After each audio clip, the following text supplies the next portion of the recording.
Welcome to my channel. क्या हाल है जी आप सबके? अल्हम्दुलिल्लाह हम भी ठीक हैं। और घर में साग साग की हुई है मेरे घर वालों ने।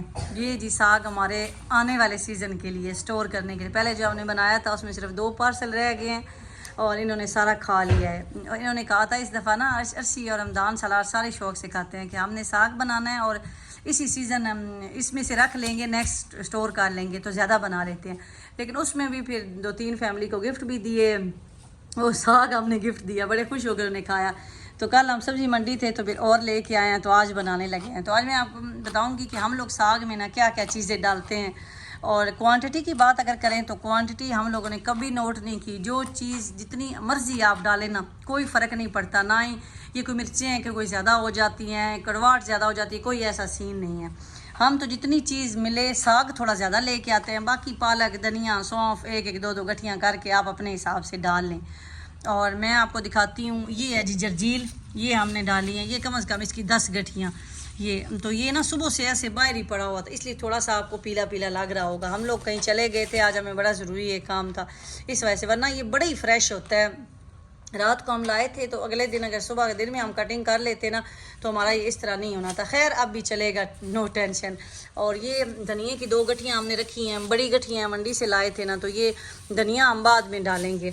ये मतलब ये कटिंग अभी कर लेंगे। 2 बड़ी गठियाँ धनिया की हैं। उसके बाद हम रेड मूली लाए थे, आप देखें ना, ये मूली इस तरह की, वो हमने काट लिया आगे से। तो ये मूली के पत्ते हैं, इनको भी आपने ज़ाया नहीं करना। और ये मूली के पत्ते हैं और ये जर्जील है। अच्छा, मुझे इतनी खास पहचान नहीं। ये भी मूली के पत्ते हैं। हाँ उसको, अच्छा वो है जी जर्जील, वो है, सॉरी। अर्शी कोई ये बनाते हैं ज़्यादा, मैं नहीं बनाती साग, मेरे से इतना ये वक्त वाले काम मैं नहीं करती। तो ये जर्जील नहीं है, ये भी मूली के पत्ते हैं। जिस तरह ये थे ना, इसके आगे भी मूलियाँ लगी हुई थी और ये इन्होंने काट कर ली हैं, तो ये मूलियों के पत्ते रह गए हैं। और उसके बाद ये है जी हमारी देरा की पालक, और ये भी हमने ना 10 गठियाँ लेके आए थे। और ये पालक, और उसके बाद वो तो जर्जील, और जर्जील की गठियाँ भी जो है ना वो भी 10 गठियाँ जर्जील की थी। उसके बाद ये हैं जी सारा सरसों का साग। ये आपको मैं दिखाती हूँ एक उठा के ना, ये देखें, ये सरसों का साग है, सारा ये साग है। ये कम से कम अर्शी कितनी गठियाँ होंगी? ये 20 गठियाँ हैं ये। और उसके बाद ये सौंफ है, सौंफ की भी इस तरह से ना ये सब्ज़ सौंफ मिल जाएगी, 3 गठियाँ। गठी बड़ी है, ये हम लेके आए थे, ये भी सब्ज़ी मंडी से। और उसके बाद ये है जी मेथी, मेथरे नहीं मेथी, छोटे पत्तों वाली, इसकी 4 गठियाँ। ये ना आपने शॉप से नहीं लेनी, ये भी आप मंडी से लेना तो बड़ी गठी है। 5 दिरहम की 4 गठियाँ हमें मिली थी। ये देखें कितनी बड़ी बड़ी हैं, ये भी हमने इसमें डाल लेनी है। और रमदान ने कटिंग स्टार्ट भी कर दी है। और उसके बाद मीठी लग जाएगी, आप नाइफ नहीं करें। उसके बाद ये मूलियाँ, इस तरह हम मूलियाँ लें, इनके भी जो पत्ते हैं ना, ये जो मोटी मोटी डंडियाँ, ये निकाल देंगे। इनके पत्ते भी हम साग में यूज़ कर लेंगे। मीन के जितने भी पत्ते आप डालेंगे ना, आपका साग और ज़्यादा टेस्टी बनेगा। तो आप ये एक दफ़ा करके देखें। अगर फॉर एग्जांपल आप शलजम लाते हैं, शलजम के पीछे भी पत्ते होते हैं, वो हैं आप घर में, चाहे पाकिस्तान में रहते हैं चाहे इधर, पाकिस्तानियों को तो हर चीज़ मिल जाती है सही पत्तों वाली, तो वो भी आप काट के डालें तो आप देखिएगा कि आपका साग कितना टेस्टी बनता है। तो ये तो थे जी इसके इंग्रेडिएंट्स जो मैंने आपको शेयर कर दिए हैं कि इसमें हमने क्या क्या डालना है। पालक भी आप अपनी मर्ज़ी से थोड़ी ज़्यादा कर लें, फिर ज़्यादा करेंगे तो साग का अपना जो टेस्ट है ना वो थोड़ा सा कम आ जाएगा। इसके अलावा क्वांटिटी आप अपनी मर्ज़ी से ज़्यादा कम कर सकते हैं। अब ये मूलियों से पत्ते मैं और मीठी अलग करते हैं। उसके बाद साग की कटिंग करेंगे तो फिर आपको दिखाएंगे जब साग सही फुल इसकी कटिंग हो जाएगी। मीठे ने तो शुरू भी कर दिया है काटना। अर्शी आलू गोश्त बना रहे हैं और हमने कहा कि हम कटिंग कर लेते हैं। भाई भी आ गए, हमदान, मैं, सलार, सब ने मिल के ये जी साग की कटिंग मुकम्मल कर ली है। ये सिर्फ मेथी रह गई है थोड़ी सी काटने वाली। तो बच्चों का सुबह स्कूल भी है तो मैंने कहा आप सो जाएं तो मैं बाकी जो है ये कटिंग कर लूँगी। तो बस अब इसको वॉश कर लेंगे। वॉश आपने अच्छी तरह करना है। कुछ लोग साग को ये काटने से पहले वॉश कर लेते हैं, नहीं, फिर भी कुछ ना उसमें रह जाता है, हमें सही तसल्ली नहीं होती। हम लोग तो हमेशा काटने के बाद ही इसको वॉश करते हैं। तो अब जी इसको वॉश कर लेते हैं। और ये जी हमारी छलनी, अर्शी जो है वॉश कर रहे हैं साग बनाने वाले ही साग बना रहे हैं। ये छलनी में रखें, ऐसे डालें और उसके बाद नीचे से भी पानी साफ़ करते रहें। और अर्शी ने इधर डाला हुआ है, ये धुला हुआ नहीं है, समझिएगा कि धो के रखा हुआ है। इधर से उठा के बर्तन खाली किए हैं ना तो साथ साथ धो रहे हैं ऐसे खड़े होके, और ये बना रहे हैं जी साथ साथ। अब ये बर्तन बड़ा है काफ़ी, लेकिन अभी साग जो है वो पत्ते हैं, तो इसलिए जैसे जैसे आपने धोते जाना है साथ साथ आप डालते जाएं। अब मैंने इसके नीचे आग भी जला दी है, बर्तन ऊपर रख दिया है, तो साग अब बस ही धोते जा रहे हैं, इसमें डालते जा रहे हैं। जैसे पहले वाला साग बैठ जाएगा ऊपर से और डालेंगे, बैठ जाएगा ऊपर से और डालेंगे, तो बस यही सिस्टम चलाते रहेंगे। अभी ये वाश करने वाला है, ये वाश करने वाला है, ये वाश करने वाला है, तो इस तरह करके जी ये वाश हो रही है। धनिया तो लास्ट पे बिल्कुल, और मूलियाँ भी जो है वो भी हमारी साथ रेडी हो रही हैं। तो ये जी सारा साग जो है वो धुल के तो इसके अंदर आ चुका है। ये थोड़ा सा आपको समझ नज़र आ रहा है, आँच हल्की कर देंगे, बिल्कुल हल्की करके हम लगे हैं सोने। सुबह आपको नज़ारा करवाऊंगी, साग रेडी होगा। ये धनिया इसमें नहीं डाला, धनिया मेरी सिस्टर ये कह रही थी हम तो धनिया साग में कौन डालता है, तो बस देखने में अच्छा लगता है, अंदर कोई कोई ग्रीन नज़र आता है ना, जब रेडी हो जाता है ना फिर डालते हैं, तो वो तड़के में बड़ा प्यारा लगता है, तो इसलिए हम लोग डाल देते हैं, और खुशबू भी इसकी अच्छी रहती है। तो बस जी अब मैं सोने लगी हूँ, इंशाल्लाह साग की रेसिपी बाकी सुबह आपके साथ शेयर करूँगी। अल्लाह हाफिज़। अस्सलाम वालेकुम, वेलकम बैक जी। प्यारी सुबह स्टार्ट हो गई है। मैं सुबह सुबह एक दफ़ा उठी थी, आँख खुली तो मैंने ना इसके नीचे हल्की सी आंच ऑन कर दी थी।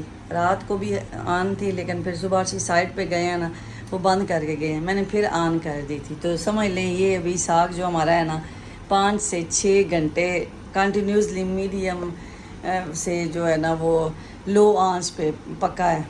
तो अब मैं आपको दिखाती हूँ इसकी लुक।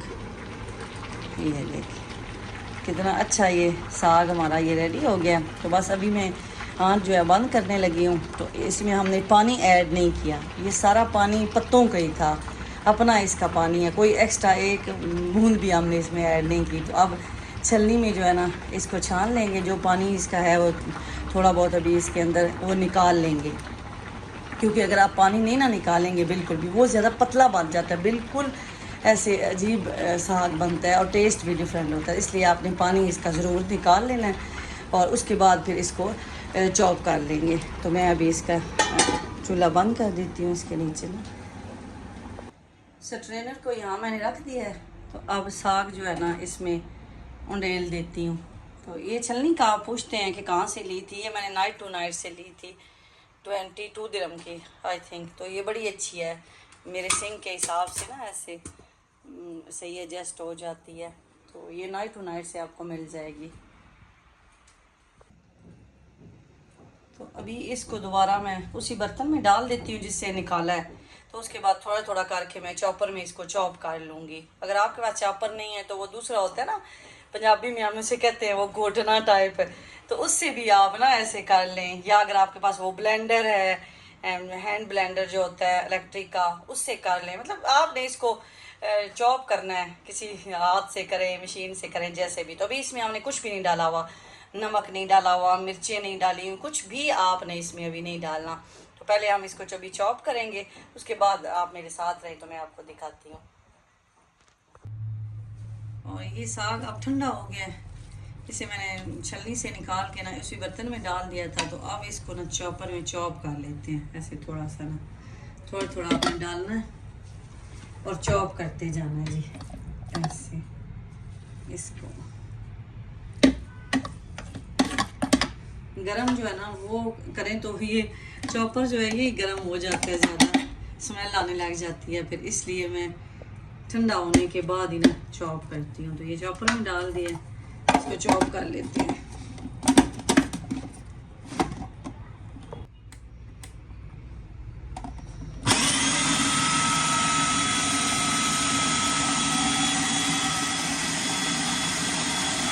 एक चीज़ तो आपको बताने ही भूल गई, अब डालने लगी हूँ तो याद आया है, थोड़ा सा जब चॉपर ऑन कर लिया है कि हमने इसमें आटा तो ऐड ही नहीं किया। तो ये जो आटा है ना ये साग को मुलायम करता है और जोड़ के भी रखता है। आपने इतना नहीं डाल देना कि बिल्कुल आटा ही आटा हो जाए। अब जैसे ये जो मेरा चॉपर है ना इसमें 1 kg तक आ जाता है साग, तो आपने क्या करना है कि इसमें आपने ना 2 टेबल स्पून डाल लेना है। मैं तो अंदाजे से डाल लेती हूँ ये इसके साथ ही ना, ये बिल्कुल पता ही नहीं चलता, इतना मुलायम कर देते हैं ना साग को। बस ये डाल के तो अब चॉप कर लेते हैं जी। साग को मैंने चॉप कर लिया है, ये लास्ट रह गया बस। तो मैंने कहा साथ ही मैं इसको ना जल्दी जल्दी अभी रखती हूँ। इसके अंदर ये थोड़ा थोड़ा पानी आपको नज़र आ रहा है ना, इसको आपने हल्का सा खुश्क कर लेना है। और उसके बाद अभी इसमें मिर्ची नमक वगैरह आप इसमें ऐड करते हैं 5 से 10 मिनट के बाद मैक्सिमम, ज़्यादा खुश्क नहीं करना। अब ये यहाँ ना इंडियन मिर्ची से कहते हैं, दुबई में इंडियन भी कहते हैं, बंगाली भी। इसमें ये 2-3 पाकिस्तानी मिर्ची हैं, बाकी सारी इंडियन बंगाली हैं। तो ये 50 मिर्चें हमने ली हैं। तो अब इन मिर्चों को भी चॉपर में चॉप करके तो साग के अंदर डालेंगे। इसको चॉप कर लूँ मैं। तो इसमें ये जो सब्ज़ मिर्च मैंने चॉप की है ये ऐड कर लेते हैं। तो मिर्ची तो आपने अपने हिसाब से डालनी है। हम लोग मिर्चें कम करते हैं कि बच्चे नहीं पसंद करते, तो इसलिए फिर आप अपने हिसाब से डाल लें। कुछ लोग फिर इसमें वो कुटी हुई जो होती है क्रश्ड दरड़ी हुई लाल मिर्च वो भी ज़्यादा डालते हैं, सब्ज़ कम डालते हैं। हम लोग मिक्स ही कर लेते हैं, कभी वो भी डाल लेते हैं, कभी ये डाल लेते हैं। तो ये तो फिर अपने हिसाब से आप इसको कम ज़्यादा कर लें। अब इसको अच्छी तरह मिक्स कर लेते हैं। और जो कुटी हुई लाल मिर्च है ना वो हमारे पास थी नहीं, तो हमारे पास गोल मिर्च रखी हुई है घर में, तो हमने कहा उसे अपने जो ग्राइंडर है ना उसमें ग्राइंड कर लेते हैं। तो कुटी हुई लाल मिर्च भी इसमें ऐड करेंगे। देखने में भी अच्छी लगती है, एक लुक अच्छी आती है खाने की। टेस्ट तो चेंज होता ही है थोड़ा बहुत, लेकिन देखने में भी एक चीज़ अच्छी लगती है।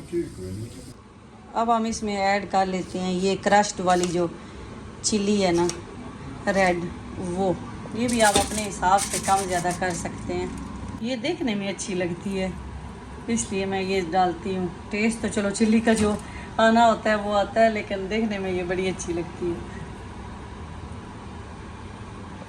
और अब इसमें साथ ही हमने ऐड कर देना है जी नमक हस्बे ज़ायका। तो नमक मैं तो हमेशा कम ही डालती हूँ, मैं कहती हूँ ये ऐसी चीज़ है बंदा ऊपर से भी डाल ही लेता है। तो नमक भी ऐड अब हमने कर दिया इसमें। तो और मसाले आप अपनी मर्ज़ी से कर सकते हैं। हम इसके अलावा साग में और कुछ नहीं डालते, क्योंकि हमारी ये होती है कि साग की अपनी खुशबू आए, उसका अपना जायका महसूस हो। अगर आपने वही मसाले सारे इसमें गरम मसाला भी सूखा धनिया पाउडर सारा डाल दें तो फिर वो एक मसाले वाली हांडी जैसी होती है ना वो बन जाती है। तो इसलिए ना ये तो बेसिक होते हैं, इनके बगैर तो चीज़ फिर फीकी रह जाती है, खाई नहीं जाती। तो इसलिए आप ना कोशिश किया करें इसमें और कोई चीज़ ना डालें। ये साग की अपनी इतनी अच्छी खुशबू टेस्ट होता है। अभी नमक और मिर्च हमने डाल दिए हैं। अब इसके बाद इसको आपने मीडियम आंच पे 5 मिनट तक पकाना है, ज़्यादा नहीं। ज़्यादा पकाएंगे ना तो ये ज़्यादा खुश्क हो जाएगा। तो बस जी फिर मेरा साग रेडी हो जाएगा। धनिया मैंने काट के रखा हुआ है, धनिया ऐड कर लूँगी। धनिया भी देखने में भी अच्छा लगता है, टेस्ट में भी अच्छा लगता है, धनिया डालूँगी। तो उसके बाद जी इसे ठंडा कर लेंगे और बस हमारा साग रेडी हो जाएगा। तो मेरे साथ ही रहें आप, मैं अभी इसे पका लूँ। तो बस जी मेरा साग हो गया रेडी और फाइनली उस स्टेज पे आ गई हूँ कि अपनी फेवरेट ये धनिया इसमें डाल देती हूँ। और धनिया डालें ना जब मैं इसको स्टोर करती हूँ ना फिर निकाल के बनाऊँ ना तो वो धनिया थोड़ा थोड़ा नज़र आता है। जब धनिया डालना है तो अपने आँच बंद कर देनी है, चूल्हा ऑन नहीं होना चाहिए। तो बस जी अभी ये धनिया इसमें डाल दिया तो इसको अच्छी तरह मिक्स कर लेती हूँ। तो माशाल्लाह जी हमारा साग हो गया रेडी। तो देखें इतनी अच्छी खुशबू आ रही है, मैं तो फील कर सकती हूँ, पास हूँ। और बड़ा मज़े का बना है। मैंने अभी नमक चखा है, बिल्कुल ठीक है। स्पाइसी भी बच्चों के हिसाब से ठीक है। देखें इसका कलर, धनिया कितना अच्छा लग रहा है। जो लोग धनिया नहीं डालते मेरे कहने पे डाल के देखिएगा, कुछ भी नहीं कहता आपको, आपकी सेहत के लिए फ़ायदे ही देगा। और साग देखने में भी अच्छा लगेगा, ग्रीन ग्रीन ना। स्पेशली जब आप फ्रीज़ कर देंगे ना, फिर आप जब बनाएंगे ना उसे फ्रीज़र से निकाल के, फिर आपको ऐसे लगेगा इस धनिया देख के जैसे एक फ़्रेश लुक आ रही है। तो ये देखें जी अभी मैं इसके पार्सल भी साथ ही बना लेती हूँ, अपना काम ख़त्म कर लेती हूँ और इसको फ्रीज़ कर देती हूँ। तो ये अब हमने नेक्स्ट साग के सीज़न तक इसको इस्तेमाल करना है। अभी मेरा पिछला भी रखा हुआ है, लेकिन ये तो हमने स्टोर कर, कभी इमरजेंसी घर में लेट आए, समझ ना आए क्या बनाएं, पैकेट निकाला, तड़का लगाया। इसको तड़का हमने सिर्फ नहीं लगाया, तड़का आप अपनी मर्ज़ी से आप लहसुन का लगाएं, जिसका भी लगाएं, आप अदरक डालें, जो भी आप डाल के तड़का जैसे आपको अच्छा लगता है आप लगा लें। तो बस जी अभी मैं इसके पैकेट बनाने लगी हूँ। और ये जी मेरे पार्सल हो गए हैं रेडी। मैंने 8 पार्सल बना लिए हैं। इस दफ़ा मेरे फ्रिज में जगह कम है, स्ट्रॉबेरी रखी हुई है ना, और पहले साग हैं, करेले हैं, बड़ा कुछ पहले हुआ रखा होता है, तो इसलिए मैंने ना इसमें क्वांटिटी ज़्यादा ऐड कर लिया। मैंने कहा अच्छा जब बनाना हुआ तो हाफ़ कट करके ना तो बना लेंगे। तो अब इनको मैं थोड़ा ठंडा होने के बाद इनके ऊपर कवर इनको कर दूँगी और फिर इनको फ्रीज़र में रख दूँगी। जैसे ही साग ठंडा हुआ है मैंने कहा मैं तो अपना काम ख़त्म करती हूँ, मैंने इसके कवर रख दिए हैं, तो अब मैं इनको फ्रीज़र में रखती हूँ जी। तो ये जी साग अपनी मंजिल पे पहुँच गया है। ये सारे पार्सल नहीं है साग वाले, सिर्फ ये वाली नई लाइन है, बाकी ये वाले कुछ करेले हैं इसमें, कुछ पहले वाला साग पड़ा हुआ है, कुछ शलजम पड़े हुए हैं, कुछ पालक मैंने बॉयल करके रखी हुई है, तो ये सारे साग हैं। तो अब मैं टेंशन फ्री हो गई हूँ कि कभी लेट देर सवेर से बनाएं और खाएं। तो आप लोग भी क्या स्टोर करते हैं, कैसे करते हैं, मुझे ज़रूर बताइएगा।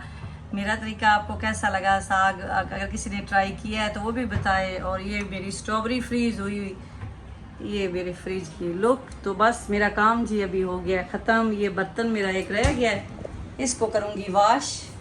अल्लाह अल्लाह तो खैर सल्ला। अब ये बर्तन डिश वाशर में तो वाश हो नहीं सकता, इसे हाथों से ही धोना है, तो इसलिए मैं अभी ये वाश करती हूँ। तो आपसे लेती हूँ इजाज़त, अपना रखें ख्याल, मिलेंगे जी नेक्स्ट व्लॉग में। अल्लाह हाफिज़।